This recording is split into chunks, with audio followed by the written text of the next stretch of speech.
नमस्ते। आज की कहानी है सोत। जब रजिया के 2-3 बच्चे होकर मर गए और उम्र ढल चली तो रामू का प्रेम उससे कुछ कम होने लगा और दूसरे ब्याह की धुन सवार हुई। आए दिन रजिया से बकझक होने लगी। रामू एक न एक बहाना खोजकर रजिया पर बिगड़ता और उसे मारता। अंत को वह नई स्त्री ले ही आया। नाम था दासी। चंपाई रंग था, बड़ी बड़ी आंखें, जवानी की उम्र। पीली कुशांगी रजिया भला इस नवयौवना के सामने क्या जांचती। फिर भी वह जाते हुए स्वामित्व को जितने दिन हो सके अपने अधिकार में रखना चाहती थी। तिगरते हुए छप्पर को थूनियों से संभालने की चेष्टा कर रही थी।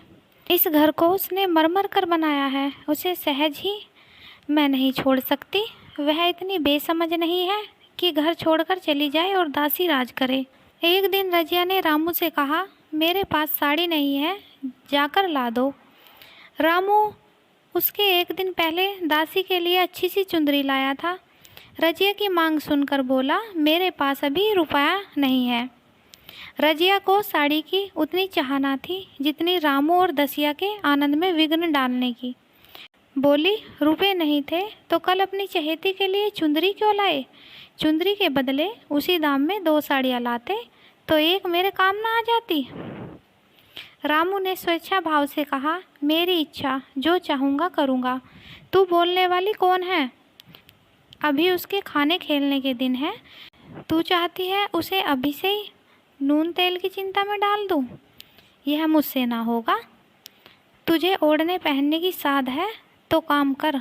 भगवान ने क्या हाथ पैर नहीं दिए। पहले तो घड़ी रात उठकर काम धंधे में लग जाती थी, अब उसकी डहा में पहर दिन तक पड़ी रहती है।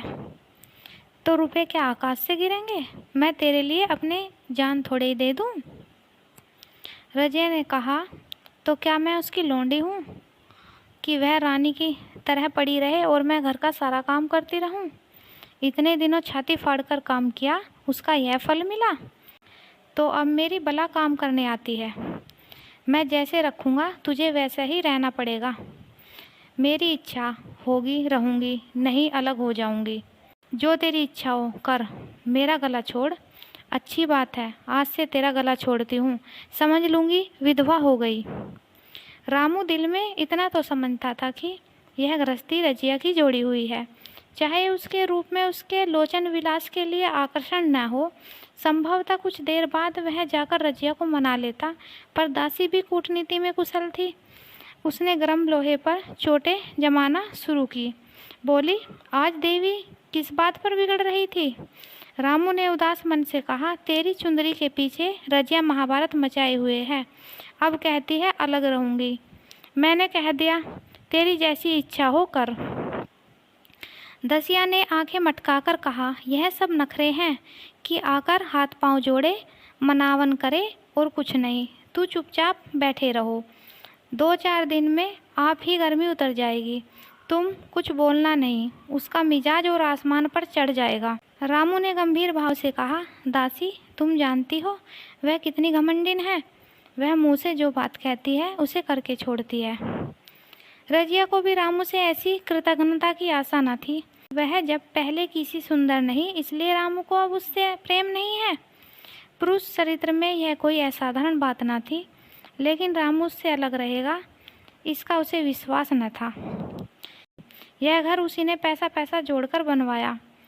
गृहस्थी भी उसी की जोड़ी हुई है। अनाज का लेन देन उसी ने शुरू किया। इस घर में जाकर उसने कौन कौन से कष्ट नहीं झेले। इसीलिए तो कि पोरुख थक जाने पर एक टुकड़ा चैन से खाएगी और पड़ी रहेगी, और आज वह इतनी निर्दयता से दूध की मक्खी की तरह निकाल कर फेंक दी गई। रामू ने इतना भी नहीं कहा, तू अलग नहीं रहने पाएगी। मैं या खुद मर जाऊंगा या तुझे मार डालूंगा, पर तुझे अलग ना होने दूंगा। तुझसे मेरा ब्याह हुआ है, हंसी ठट्टा नहीं है। तो जब रामू को उसकी परवाह नहीं, तो वह रामू की क्यों परवाह करे। क्या सभी स्त्रियों के पुरुष बैठे होते हैं। सभी के माँ बाप बेटे पोते होते हैं। आज उसके लड़के जीते होते तो मजाल थी कि वह नई स्त्री लाते और मेरी यह दुर्गति करते।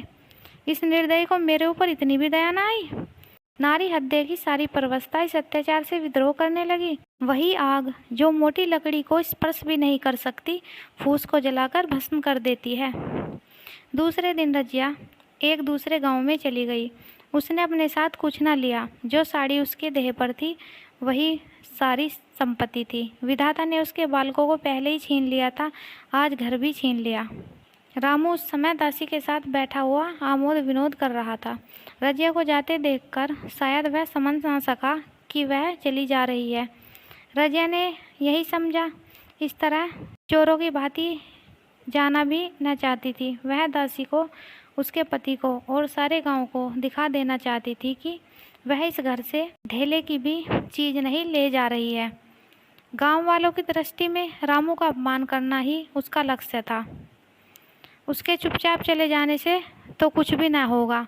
रामू उल्टा सबसे कहेगा रजिया घर की सारी संपदा उठा ले गई।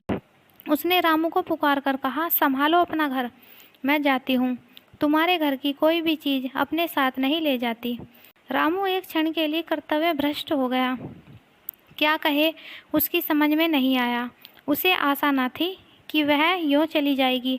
उसने सोचा था जब वह घर ढोकर ले जाने लगेगी तब वह गांव वालों को दिखाकर उनकी सहानुभूति प्राप्त करेगा। अब क्या करे। दसिया बोली, जाकर गांव में ढिंडोरा पीटाओ, यहाँ किसी का डर नहीं है। तू अपने घर से ही क्या लाई थी जो लेकर जाएगी। रजिया ने उसके मुंह न लगकर रामू से ही कहा, सुनते हो अपनी चहेती की बातें, फिर भी मुंह नहीं खुलता। मैं तो जाती हूँ, लेकिन दस्सो रानी तुम भी बहुत दिन राज न करोगी। ईश्वर के दरबार में अन्याय नहीं फलता। वह बड़े बड़े घमंडियों का घमंड चूर कर देते हैं। दसिया ठट्टा मारकर हंसी, पर रामू ने सिर झुका लिया। रजिया चली गई। रजिया जिस नए गांव में आई थी वह रामू के गांव से मिला ही हुआ था। यहाँ के लोग उससे परिचित हैं। वह कैसी कुशल गृहिणी है, कैसी मेहनती, कैसी बात की सच्ची। वह यहाँ किसी से छिपा न था। रजिया को मजूरी मिलने में कोई बाधा न हुई। जो एक लेकर दो का काम करे उसे काम की क्या कमी। 3 साल रजिया ने कैसे काटे, कैसे एक नई गृहस्थी बनाई, कैसे खेती शुरू की, इसका बयान करने बैठे तो पोथी हो जाए। संचय के जितने मंत्र हैं, जितने साधन हैं, वे रजिया को खूब मालूम थे। फिर अब उसे लाग हो गई थी, और लाग में आदमी की शक्ति का वारा पार नहीं रहता। गांव वाले उसके परिश्रम को देखकर दांतों तले उंगली दबाते थे। वह रामू को दिखाना चाहती थी कि मैं तुमसे अलग होकर भी आराम से रह सकती हूँ। यह अब पराधीन नारी नहीं है, अपनी कमाई खाती है। रजिया के पास बैलों की एक अच्छी जोड़ी है। रजिया उन्हें केवल खली भूसी देकर नहीं रह जाती, रोज़ 2-2 रोटियां भी खिलाती है। फिर उन्हें घंटों सहलाती। कभी कभी उनके कंधों पर सर रखकर रोती है और कहती है, अब बेटे हो तो पति हो तो तुम ही हो। दोनों बैल शायद रजिया की भाषा और भाव समझते हैं। वे मनुष्य नहीं, बैल हैं। दोनों सिर नीचा करके रजिया का हाथ चाटकर उसे आश्वासन देते हैं। वे उसे देखते ही कितने प्रेम से उसकी ओर ताकने लगते हैं, कितने हर्ष से कंधा झुकाकर जुआ रखवाते हैं और कैसा जी तोड़ काम करते हैं। यह वे लोग समझ सकते हैं जिन्होंने बैलों की सेवा की है और उनके हृदय को अपनाया है। रजिया इस गांव की चौधराइन है। उसकी बुद्धि जो पहले नित्य आधार खोजती रहती थी, स्वच्छंद रूप से अपना विकास न कर सकती थी, अब छाया से निकलकर प्रौढ़ और उन्नत हो गई है। एक दिन रजिया लौटी तो एक आदमी ने कहा, तुमने नहीं सुना चौधराइन, रामू तो बहुत बीमार है। सुना 10 लगन हो गए हैं। रजिया ने उदासीनता से कहा, जूड़ी है क्या। जूड़ी नहीं, कोई दूसरा रोग है। बाहर खाट पर पड़ा था। मैंने पूछा कैसा है रामू, तो रोने लगा। बुरा हाल है, घर में एक पैसा भी नहीं कि दवा दारू करे। दसिया के एक लड़का हुआ है। वह तो पहले भी काम धंधा नहीं करती थी और अब तो लड़कोरी है, कैसे काम करने जाए। सारी मार रामू के सर गिर जाती है। फिर गहने चाहिए, नई दुल्हन कैसे रहे। रजिया ने घर में जाते हुए कहा, जो जैसा करेगा आप भोगेगा। लेकिन अंदर उसका जी न लगा। वह एक क्षण में फिर बाहर आई। शायद उस आदमी से कुछ पूछना चाहती थी और इस अंदाज से पूछना चाहती थी कि मानो उसे कुछ परवाह नहीं है, पर वह आदमी चला गया। रजिया ने पूर्व पश्चिम जाकर देखा। वह कहीं नहीं मिला। तब रजिया द्वार के चौखट पर बैठ गई। उसे वे शब्द याद आए जो उसने 3 साल पहले रामू के घर से चलते समय कहे थे। उस वक्त जलन में उसने वह श्राप दिया था, अब वह जलन न थी। समय ने उसे बहुत कुछ शांत कर दिया था। रामू और दासी की हीन अवस्था अब ईर्ष्या के योग्य नहीं, दया के योग्य थी। उसने सोचा, रामू को 10 लगन हो गए हैं तो अवश्य ही उसकी दशा अच्छी न होगी। कुछ ऐसा मोटा ताजा तो पहले भी न था। 10 लगन ने तो बिल्कुल ही घुला डाला होगा। फिर इधर खेती बाड़ी में भी टोटा ही रहा। पड़ोसी की एक स्त्री ने आग लगाने के बहाने आकर पूछा, सुना रामू बहुत बीमार है, जो जैसी करेगा वैसा पाएगा। तुम्हें इतनी बेदर्दी से निकाला कि कोई अपने बैरी को भी न निकालेगा। रजिया ने टोका, नहीं दीदी, ऐसी बात ना थी, वे तो बेचारे कुछ बोले ही नहीं। मैं चली तो सिर झुका लिया। दसिया के कहने में आकर वह चाहे जो कुछ कर बैठे हों, यूँ मुझे कभी कुछ नहीं कहा। किसी की बुराई क्यों करूं? फिर कौन मर्द ऐसा है जो औरतों के बस नहीं हो जाता?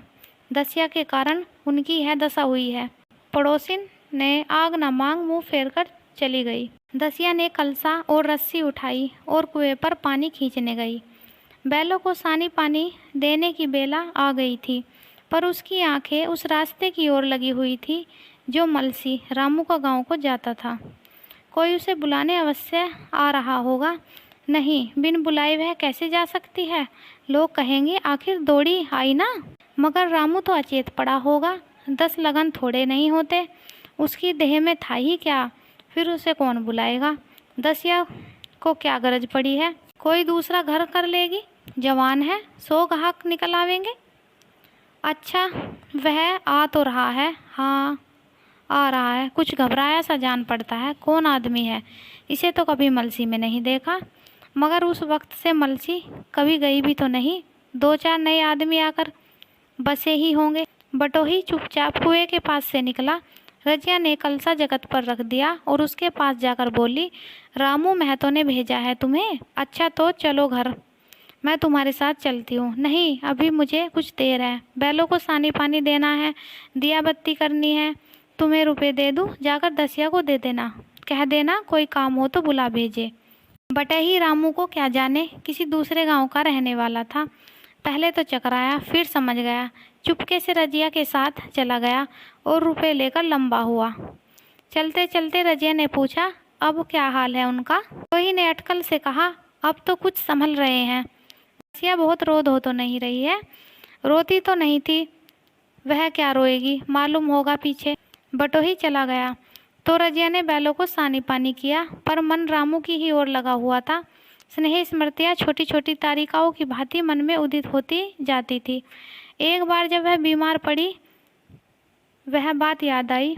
10 साल हो गए, वह कैसे रात दिन करके सिरहाने बैठा रहता था, खाना पीना तक भूल गया था। उसके मन में आया, क्यों न चलकर देख ही आवे। कोई क्या कहेगा, किसका मुँह है। जो कुछ कहे, चोरी करने नहीं जा रही हूँ, उस आदमी के पास जा रही हूँ जिसके साथ 15-20 साल रही हूँ। दसिया नाक सिकोड़ेगी, मुझे उससे क्या मतलब। रजिया ने किवाड़ बंद किए, घर मजूर को सहेजा और रामू को देखने चली, कांपती झिझकती, क्षमा का दान लिए हुए। रामू को थोड़े ही दिनों में मालूम हो गया था कि उसके घर की आत्मा निकल गई और वह चाहे जितना जोर करे, कितना ही सिर खपाए, उसमें स्फूर्ति नहीं आती। दासी सुंदरी थी, शौकीन थी और फुअड़ थी। जब पहला नशा उतरा तो ठाई ठाई शुरू हुई। खेती की उपज कम होने लगी, जो होती भी थी वह उठपटांग खर्च होती थी। ऋण लेना पड़ता था। इसी चिंता और शोक में उसका स्वास्थ्य बिगड़ने लगा। शुरू में कुछ परवाह न की, परवाह करके ही क्या करता, घर में पैसे न थे। अताइयों की चिकित्सा ने बीमारी की जड़ और मजबूत कर दी और आज 10-12 दिन से उसका दाना पानी छूट गया था। मौत के इंतजार में खाट पर पड़ा कर रहा था और अब वह दशा हो गई थी जब हम भविष्य से निश्चिंत होकर अतीत में विश्वास करते हैं। जैसे कोई गाड़ी आगे का रास्ता बंद पाकर पीछे लौटे। रजिया को याद करके वह बार बार रोता और दासी को कोसता, तेरे ही कारण मैंने उसे अपने घर से निकाला। वह क्या गई, लक्ष्मी ही चली गई। मैं जानता हूँ अब भी बुलाऊं तो दौड़ी आएगी, लेकिन बुलाऊं किस मुँह से। एक बार वह आ जाती और उससे अपने अपराध क्षमा करा लेता, फिर मैं खुशी से मरता, और लालसा नहीं है। सहसा रजिया ने आकर उसके माथे पर हाथ रखते हुए पूछा, कैसा जी है तुम्हारा? मुझे तो आज हाल मिला। रामू ने सजल नेत्रों से उसे देखा पर कुछ कह न सका। हाथ जोड़कर उसे प्रणाम किया पर हाथ जुड़े ही रह गए और आंख उलट गई। लाश घर में पड़ी थी। रजिया रोती थी। दसिया चिंतित थी। घर में रुपए का नाम नहीं, लकड़ी तो चाहिए ही। उठाने वाले भी जलपान करेंगे ही। कफन के बगैर लाश उठेगी कैसे? 10 से कम का खर्च न था यहाँ। घर में 10 पैसे भी नहीं।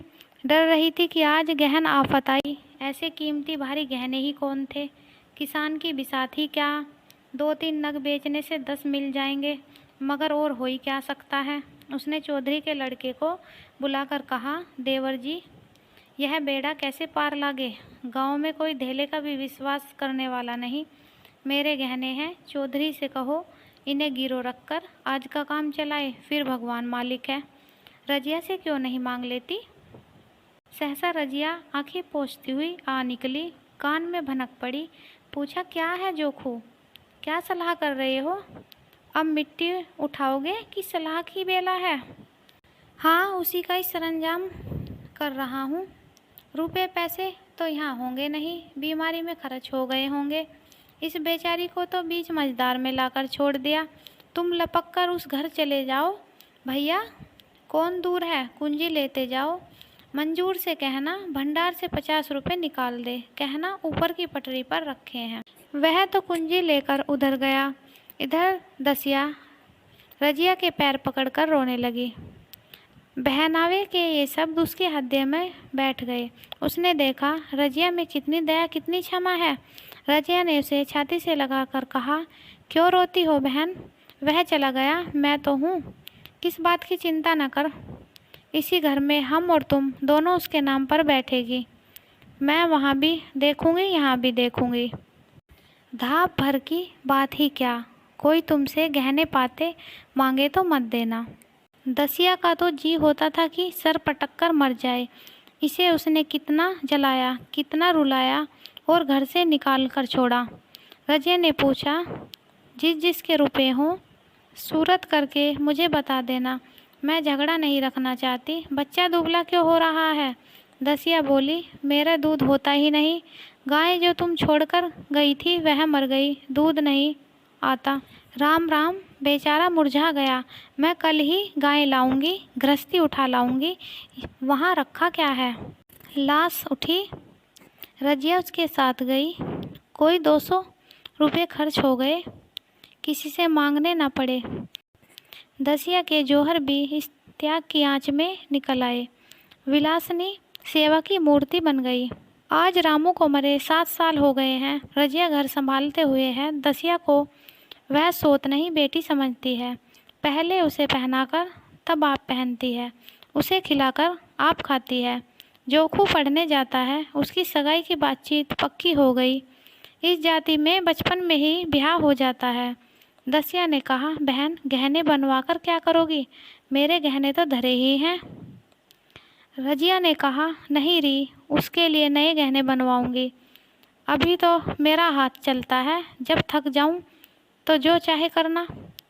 तेरे अभी पहनने ओढ़ने के दिन हैं, तू अपने गहने रहने दे। नाइन ठकुर सोहाती करके बोली, आज जोखू के बाप होते तो कुछ और ही बात होती। रजिया ने कहा, वे नहीं हैं तो मैं तो हूँ। वे जितना करते मैं उसका दुगना करूँगी। जब मैं मर जाऊँ तब कहना जोखू का बाप नहीं है। ब्याह के दिन दसिया को रोते देख रजिया ने कहा, बहू तुम क्यों रोती हो? अभी तो मैं जीती हूँ। घर तुम्हारा है, जैसे चाहो रहो। मुझे एक रोटी दे दो बस, और मुझे क्या करना है? मेरा आदमी मर गया, तुम्हारा तो अभी जीता है। दसिया ने उसकी गोद में सिर रख दिया और खूब रोई। जीजी तुम मेरी माता हो, तुम ना होती तो मैं किसके द्वार पर खड़ी होती? घर में तो चूहे लौटते थे, उनके राज में मुझे दुख ही दुख उठाने पड़े। सुहाग का सुख तो मुझे तुम्हारे राज में मिला। मैं दुख से नहीं रोती, रोती हूँ भगवान की दया पर कि कहाँ मैं और कहाँ यह खुशहाली। रजिया मुस्कुराकर रो दी। धन्यवाद।